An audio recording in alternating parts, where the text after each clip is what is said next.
Good morning. Here's the latest from the market open.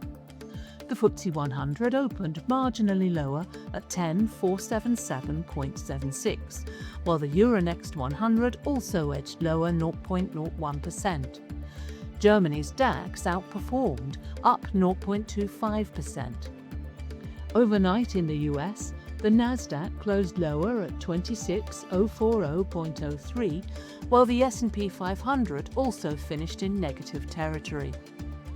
In company news, electrical retailer Currys reported stronger annual profits and increased shareholder returns, driven by robust trading in its Nordic business.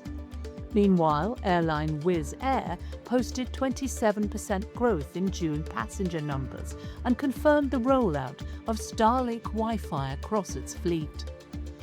Against sterling, the US dollar, euro and Australian dollar strengthened slightly, while the Swiss franc and Japanese yen weakened. Bitcoin moved a little higher. In commodities, copper and gold eased, Brent crude declined on improving US-Iran talks and ample supply expectations, while natural gas also traded lower. That's your market open. I'm Fiona Craig. Have a great day.